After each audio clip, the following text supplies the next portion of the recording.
Late in 1944, deep in the Pacific Theater, an American infantry unit moved through jungle that resisted every step. The air was heavy, the ground slick with rot and rain. Visibility stretched no farther than a few yards before vines and shadow closed it off. The men advanced carefully, rifles angled forward, senses tuned for movement. Then, without warning, someone fell. There was no crack of a rifle, no visible muzzle flash, only the sudden collapse of a body where a man had been standing moments before. They halted instinctively, scanning the trees, the undergrowth, the canopy above. Nothing moved. No enemy revealed himself. When they tried to move again, another man went down. Still no sound they could place. The shots seemed to arrive without origin, as if the forest itself had chosen targets. Orders were shouted, then reduced to hand signals. Progress slowed to steps measured in seconds, not yards. Minutes stretched. Casualties mounted quietly, carried back along narrow paths cut through foliage that closed again as soon as they passed.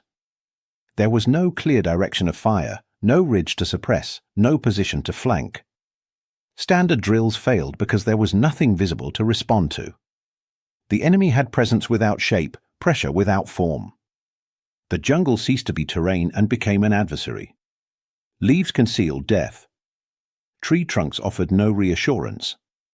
Even stillness felt dangerous. Fear did not arrive with explosions or screams.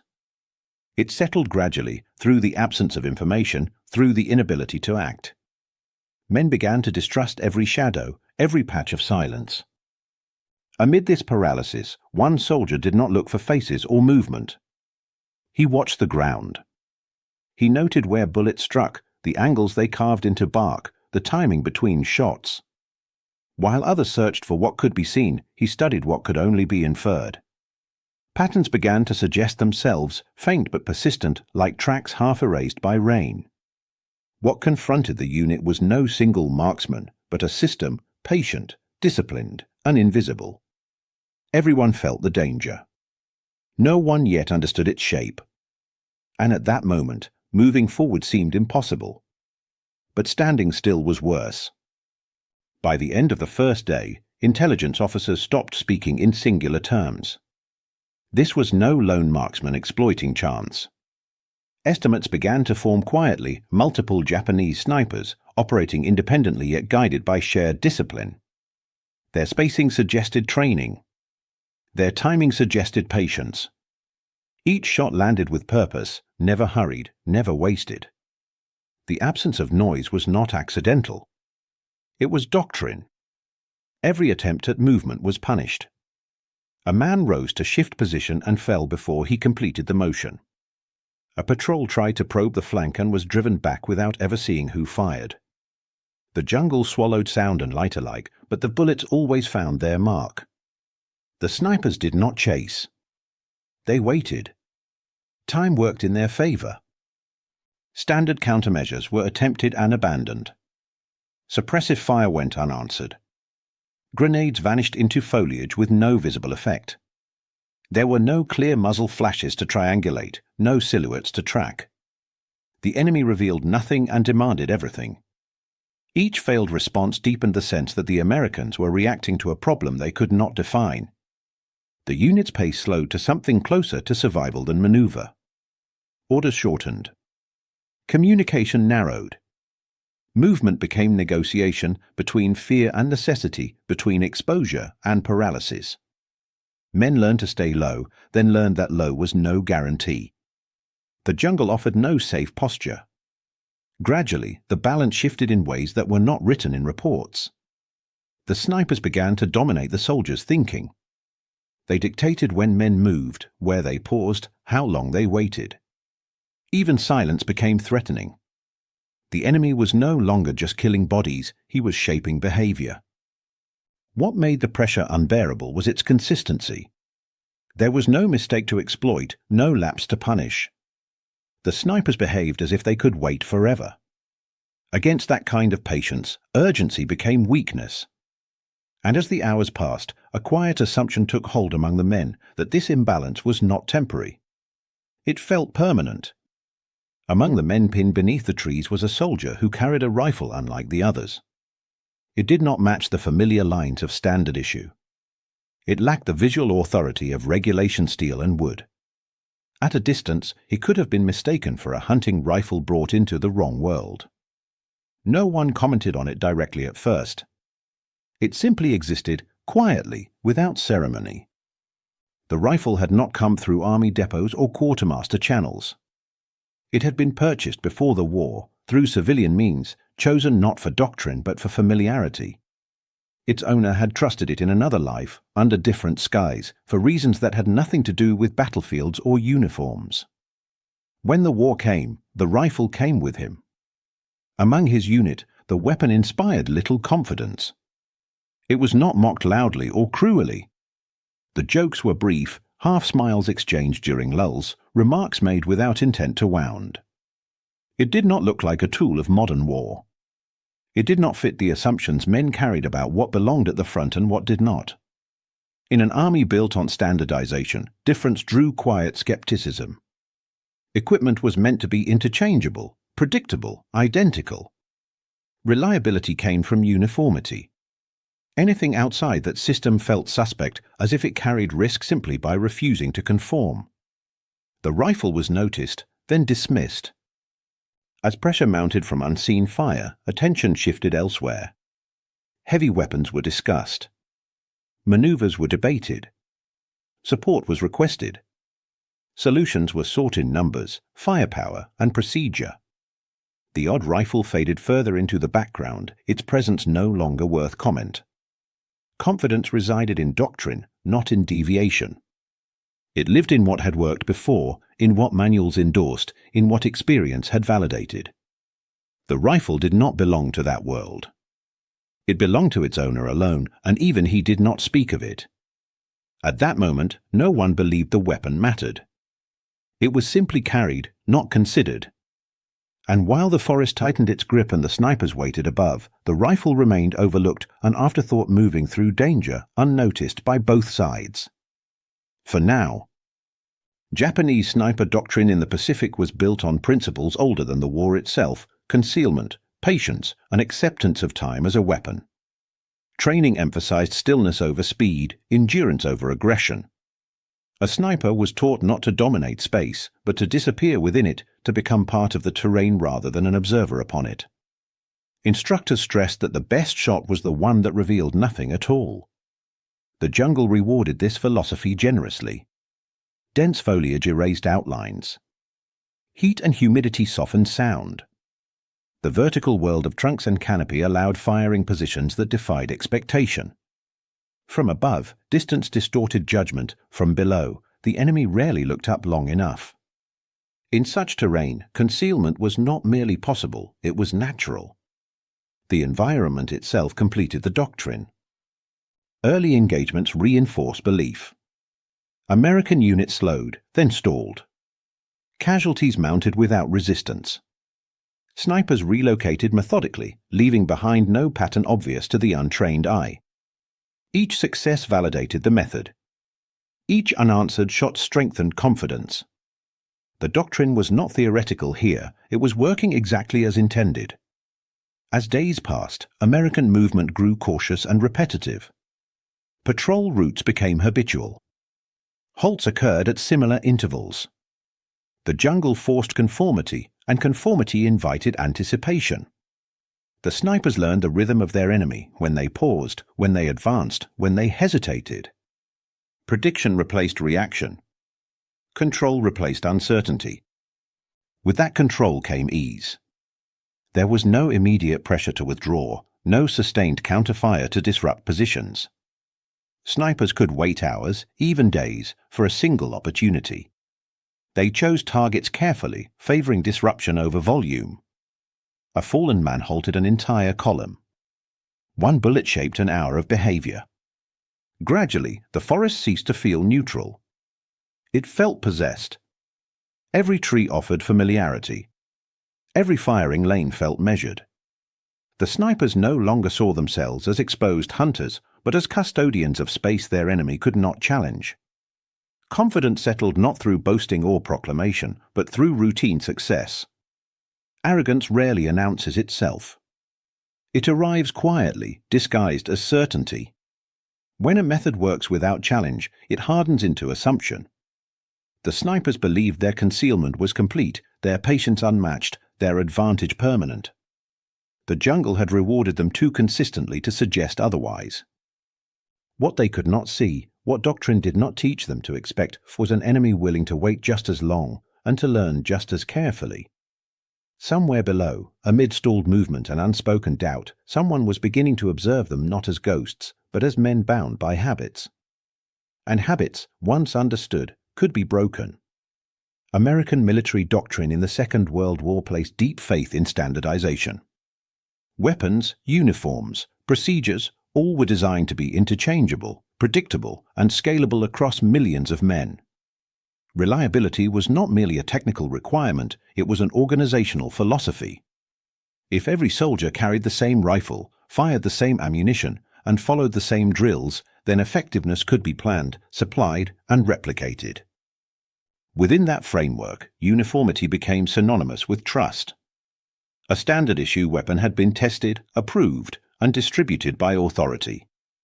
It carried institutional confidence. Anything outside that system felt unproven, regardless of its actual performance. Civilian rifles, designed for hunting or sport, were seen as relics of a different world, accurate perhaps, but fragile, slow, or unsuitable for sustained combat. This belief shaped perception more than evidence. Skill was often treated as an extension of equipment, not its equal. A good rifle, it was assumed, could compensate for average marksmanship. A non-standard rifle, by contrast, invited doubt even in capable hands. Doctrine favored firepower and volume, solutions measured in rate of fire rather than precision. Deviation, therefore, drew quiet skepticism. No reprimand was issued. No order demanded compliance. But difference stood apart. The soldier who carried his own rifle did so without argument or explanation. He had no desire to challenge assumptions or convert doubters. He simply retained what he trusted, even as pressure mounted around him. In the chaos of jungle warfare, attention focused on heavier answers. Requests went out for mortars, for artillery, for air support. The solution to unseen snipers was assumed to be more fire, more force, more noise. Precision felt insufficient against an enemy that could not be located. Yet the soldier kept his rifle. Not out of defiance, but familiarity. He knew its weight, its trigger, its reach. He had learned its behavior over time rather than through instruction. While others placed confidence in what the system provided, he relied on what he understood. For now, these assumptions remained untested. The rifle was still regarded as an eccentricity, its owner as an outlier. Doctrine held. Skepticism endured. And in the trees above, the snipers continued to wait, unaware that the difference they dismissed was the one that would soon matter most. The sniper fire did not intensify. It did not need to. Each shot arrived with the same measured precision, spaced carefully enough to deny patterns, close enough to deny rest. Men were hit while moving, while waiting, while believing themselves momentarily safe. The consistency itself became oppressive. There was no escalation to prepare for, only continuation. With every casualty, confidence thinned. Not dramatically, not all at once, but in increments that were difficult to measure and impossible to ignore. A unit could absorb loss when it understood the cause. Here, understanding never arrived. The wounded were evacuated with efficiency, the dead with silence, but neither action explained how to prevent the next name from being added. Patrols grew cautious, then constrained. What began as careful movement hardened into hesitation. Routes were abandoned not because they were proven dangerous, but because they might be. Leaders weighed every order against the likelihood of unseen fire. Decision slowed. Initiative narrowed. The jungle rewarded neither bravery nor speed, only restraint. Morale bent under the strain of uncertainty. There was no enemy to hate, no position to fix anger upon. Fear remained abstract, diffused across leaves and branches, carried by soundless air. Men spoke less. When they did, it was about logistics, about weather, about anything that did not require acknowledging what could not be seen. The snipers remained invisible, and that invisibility carried weight. It suggested control without effort. It implied that the enemy chose when to engage and when to disappear. Each unanswered shot reinforced the sense that the Americans were operating inside someone else's design. Time, under these conditions, favored the hidden. The longer the unit remained pinned, the more predictable it became. Patterns emerged not from intention, but necessity. Supply runs followed familiar paths. Command posts settled into known clearings. The snipers did not need to hurry. They allowed pressure to accumulate naturally. As hours turned into days, pressure mounted for a solution. Requests moved up the chain. Questions returned without answers. Doctrine offered responses that required visibility, targets, coordinates, confirmation. None of that existed here. What existed was delay, and delay carried its own cost. Somewhere within the stalled unit, the understanding began to form that waiting for relief was no longer enough. The enemy was not going to reveal himself. If the balance was to change, it would not come from more men or more firepower, but from a different way of seeing. And that realization marked the beginning of struggle, not against the snipers alone, but against assumptions that had so far offered no protection. While the unit struggled against what it could not see, one soldier began to study what the bullets left behind. He traced impact points in tree trunks and soft earth, noting the angles cut into bark and the depth of penetration. He measured time not by watches, but by intervals between shots, how long the jungle remained still before violence returned. Where others felt randomness, he sensed order. Slowly, patterns emerged. The snipers did not fire from anywhere. They favored height, but not the highest branches. They shifted positions, but within limits. Certain trees bore marks too precise to be coincidence. Shots arrived from familiar arcs, repeating themselves just enough to be noticed by someone looking for repetition rather than surprise. Small disturbances began to matter. A broken vine that had not been there hours earlier.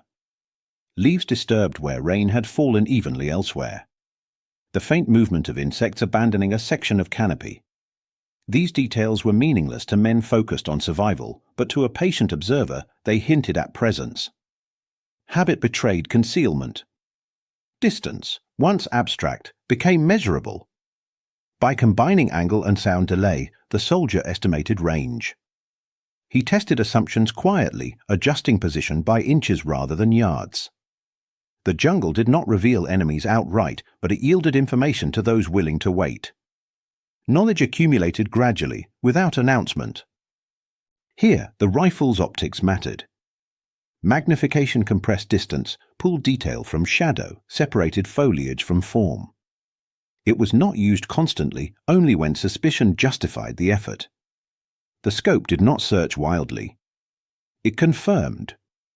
Each observation was-vected restraint rather than urgency, and restraint slowed mistakes. Patience replaced haste. The soldier stopped thinking in minutes and began thinking in hours. He learned when not to look, when not to move, when to let the jungle settle back into stillness. The snipers had relied on time as an ally. Now, time was being contested. There was no declaration that a hunt had begun. No order was issued. Nothing changed outwardly. But beneath the canopy, perception shifted. The enemy was no longer invisible, only incomplete. And in that narrow space between what was known and what was suspected, the first real opportunity appeared. Quietly, without witnesses, the balance began to move. The first sniper position was not taken quickly. It was isolated through hours of observation, through confirmation repeated until doubt was reduced to nothing. When the shot came, it was deliberate, timed not for convenience, but for certainty. There was no follow-up fire, no immediate reaction. Only a long stillness where there had once been threat. The jungle absorbed the sound, as it always had, but this time it did not answer back. Over the next 4 days, the process repeated with quiet discipline. The soldier did not rush success or chase momentum. Each suspected position was treated as a problem to be solved, not a target to be rushed. He waited for habits to reveal themselves, for patience to erode confidence. When confirmation arrived, it was acted upon once and only once. No shots were wasted. Ammunition was conserved not by order, but by necessity. Every round fired carried intention, calculation, and finality. The rifle performed with consistency, its accuracy holding across distance and humidity, its reliability unaffected by days of exposure to heat and rain. Familiarity mattered here more than design pedigree. The weapon behaved exactly as its owner expected it to. Gradually, Japanese sniper fire diminished, not suddenly, but unevenly. A position that had fired daily fell silent. Another answered once, then never again. The intervals between shots stretched. Coordination frayed. What had once felt like an omnipresent system began to fracture into isolated absences. With each disappearance, the pressure eased. Men noticed it first in their bodies, shoulders lowering, breath lengthening. Patrols advanced a few yards farther before halting. Silence, once threatening, became merely quiet. The jungle still concealed danger, but it no longer dictated every movement. Momentum shifted subtly, without announcement. There was no single moment of reversal, no clear line crossed. Control returned incrementally, earned rather than seized. The snipers, accustomed to operating without challenge, now faced uncertainty of their own. Concealment no longer guaranteed safety. Patience no longer ensured dominance. By the fourth day, the forest felt altered. Not cleared, not conquered, but changed. 11 positions had gone quiet, each removed through the same methodical restraint. What remained was absence, and absence reshaped the battlefield as surely as firepower ever could. The unit did not celebrate. There was no confirmation shouted, no tally shared aloud. Results spoke in movement resumed, in orders given without hesitation, in the quiet understanding that something fundamental had shifted. What began as adaptation had become advantage. And as the jungle settled once more into uneasy stillness, the final measure of what had been achieved was not yet fully understood, but it could no longer be ignored. The change was first noticed in its irregularity. Enemy fire did not stop, but it lost its rhythm.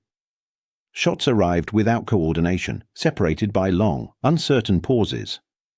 Where there had once been deliberate spacing, there was now hesitation.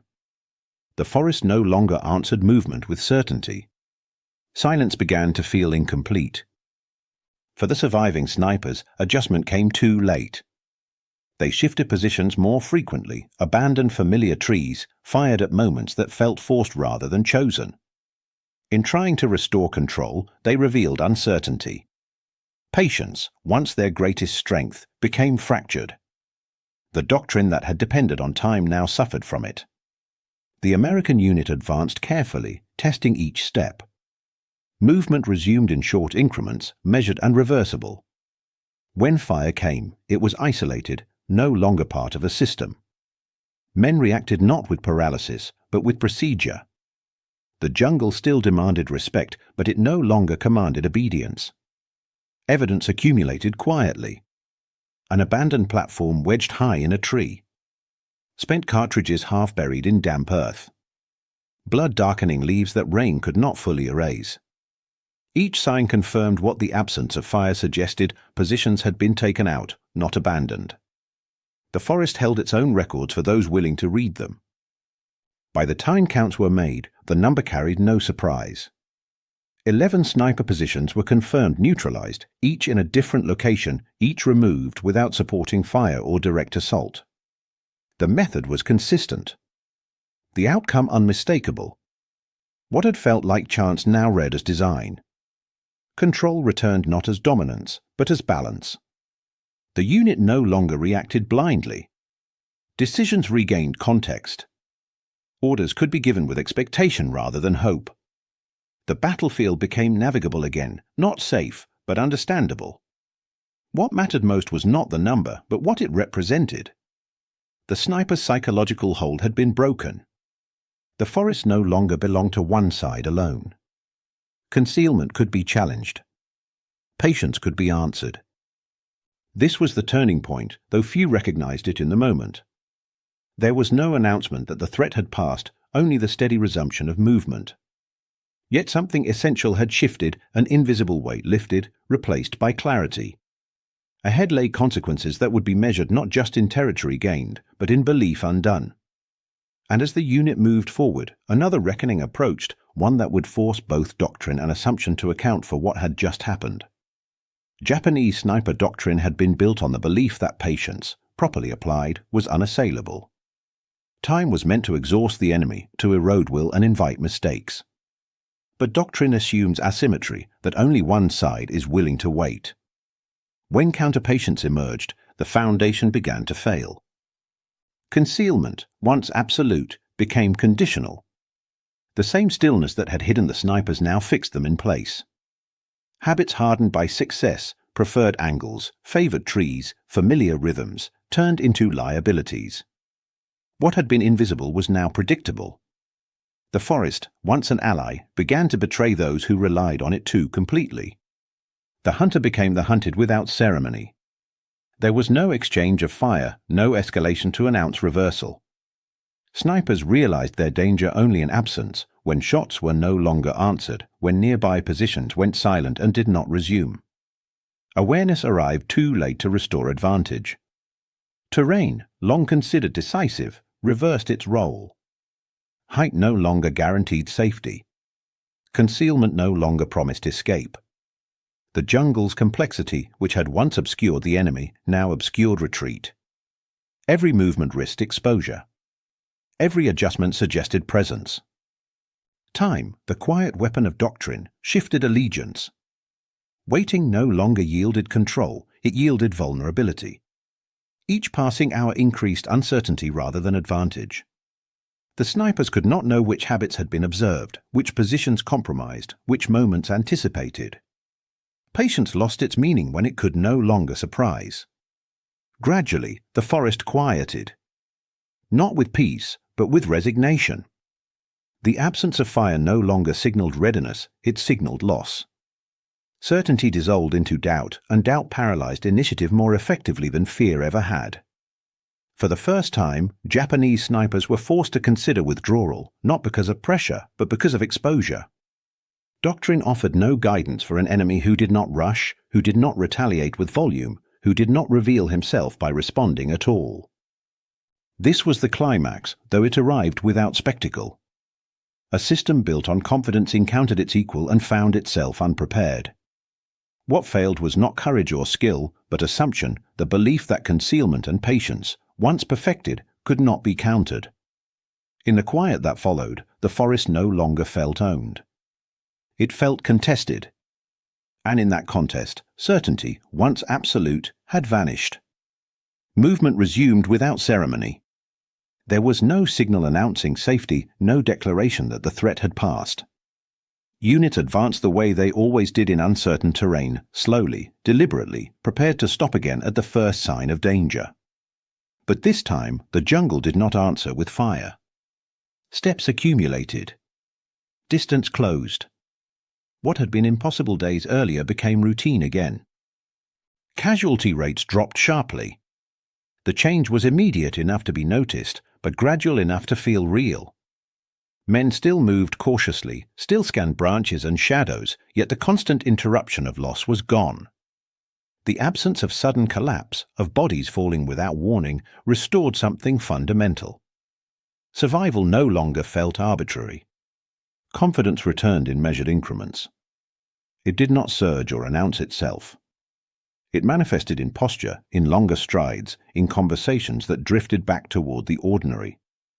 Leaders issued orders without hesitation. Patrols extended farther, stayed out longer. The unit began to function as something more than a collection of men reacting to threat. Attention, inevitably, turned toward the rifle. Not with awe, not with exaggeration, but with curiosity. Men looked at it more closely. They asked questions that had not been asked before. The jokes disappeared, not because they were corrected, but because they no longer made sense. Something dismissed had produced undeniable results. Doctrine, however, lagged behind experience. Manuals did not account for what had happened. Reports struggled to frame it in familiar terms. There was no checkbox for counter-patience, no table for measuring restraint. The engagement did not fit established explanations of fire superiority or maneuver. It resisted easy categorization.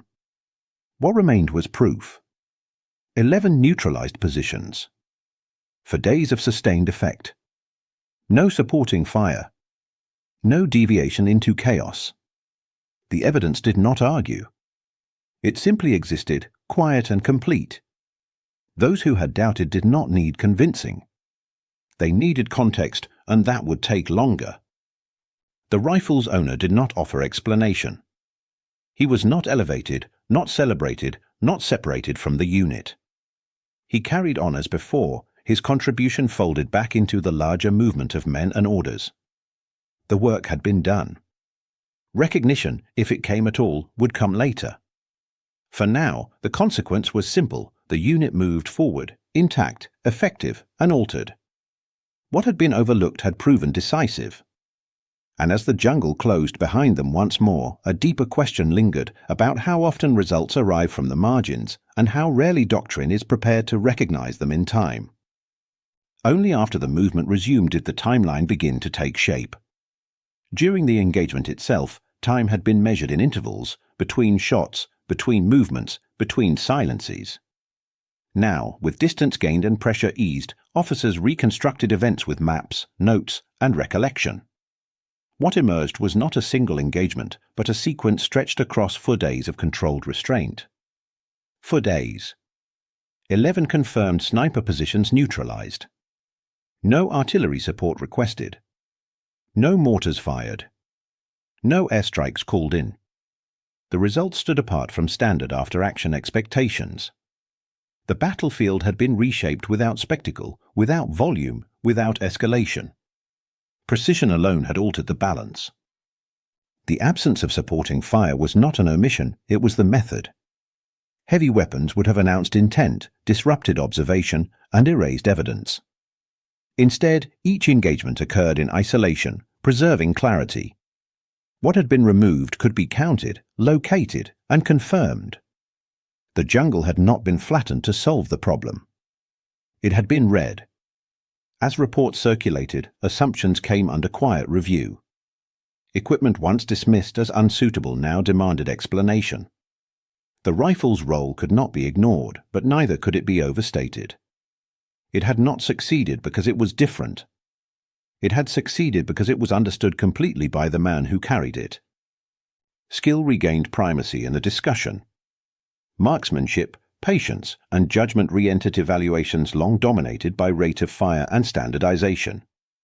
The episode did not reject doctrine outright, but it exposed its blind spots. Uniform solutions had failed against a patient enemy. Individual mastery had not. The rifle's reputation changed without proclamation. It was no longer the subject of humor or doubt. It became a reference point, mentioned briefly, then respected silently. Its significance lay not in design, but in relationship. Familiarity had produced confidence. Confidence had produced restraint. Restraint had produced results. Lessons settled slowly, as they often do. No manual was rewritten. No formal citation captured the full meaning of what had occurred. But memory preserved it. Those who witnessed the 4 days carried the understanding forward that effectiveness is not always loud, that innovation sometimes arrives disguised as deviation. What had been counted was not just time or numbers, but a shift in belief. 4 days had been enough to expose the limits of assumption and the enduring value of skill. And long after the jungle reclaimed its silence, that lesson remained quiet, intact, and difficult to dismiss. When examined closely, the rifle revealed nothing extraordinary. It was not experimental, not advanced, not designed to redefine warfare. Its lines were familiar, its mechanism conventional.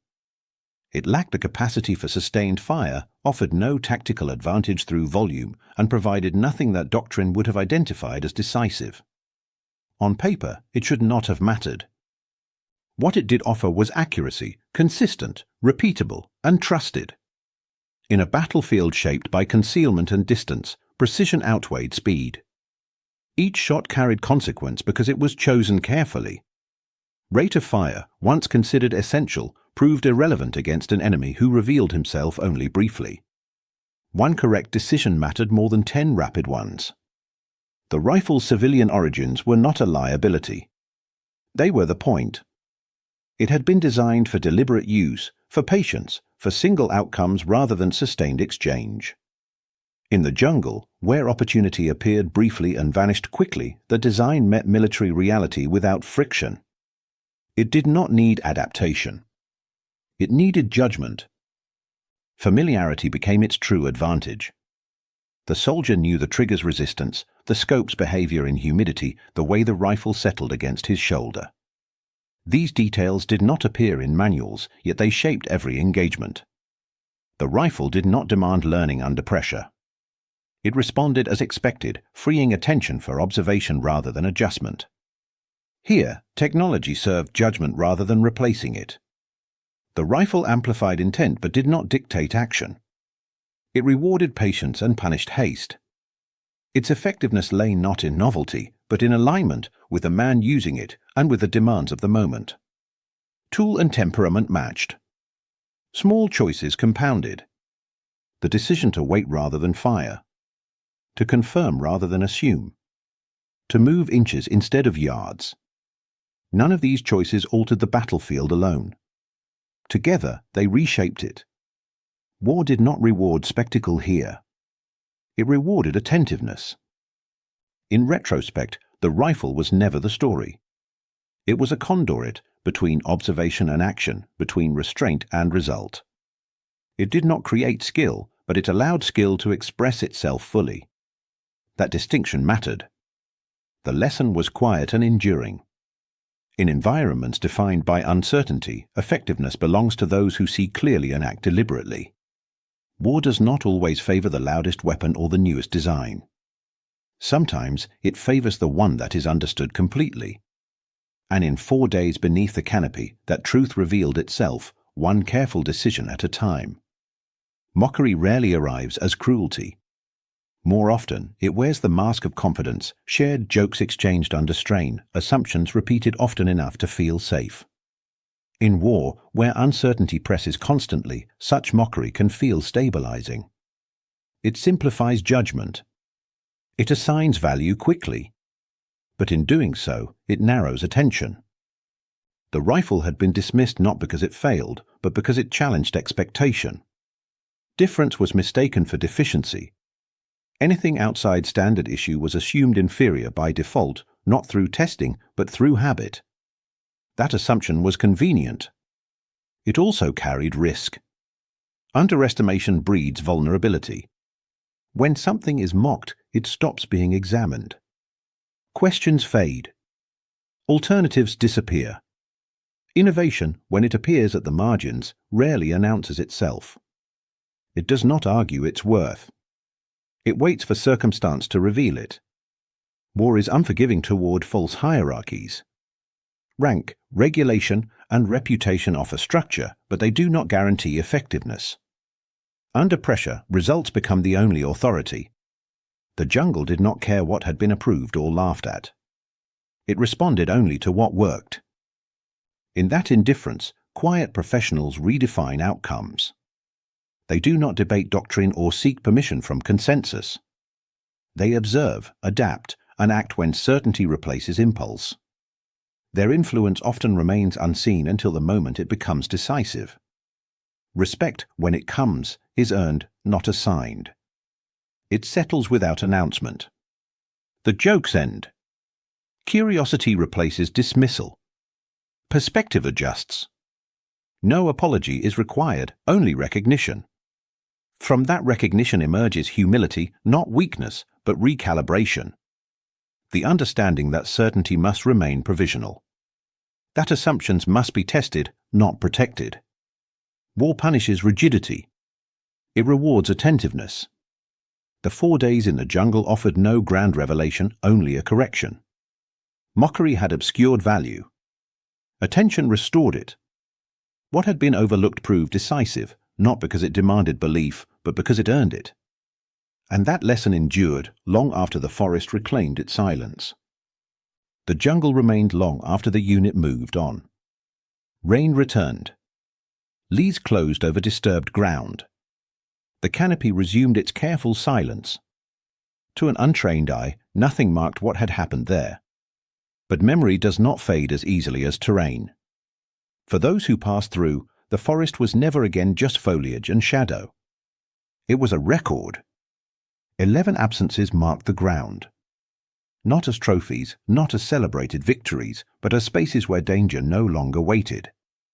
Each absence represented hours of patience, decisions delayed rather than rushed, restraint chosen over impulse. The jungle did not announce these changes. It simply allowed movement where it had once denied it. The rifle was remembered differently now. Not as an oddity, not as a subject of quiet humor, but as an instrument that had done exactly what was required, and nothing more. Its reputation was not built on myth or exaggeration. It rested on outcome. For days had been enough to redefine its meaning. Skill, in retrospect, was measured not by volume of fire or speed of action, but by restraint. By knowing when not to shoot. By understanding when waiting created advantage. In that environment, effectiveness belonged to those who could endure uncertainty longer than their enemy. Results spoke without explanation. There was no need to defend the method or justify the deviation. The numbers were modest, the impact decisive. Doctrine did not immediately adapt, but belief did. Those who witnessed the change carried it forward, not as a lesson loudly proclaimed, but as one quietly retained. War, stripped of rhetoric, is judged by outcomes rather than opinions. What works survives. What fails is discarded. Assumptions endure only until evidence arrives. In the jungle, evidence had arrived patiently, one decision at a time. The story did not end with recognition or ceremony. It ended with movement resumed, with men advancing into terrain that no longer felt owned by the enemy. It ended with silence restored, not the silence of threat, but the silence of absence. For days were enough to expose the limits of arrogance and the value of attention. Enough to remind those present that innovation does not always announce itself, and that humility often arrives disguised as proof. They laughed at it once. They never laughed again.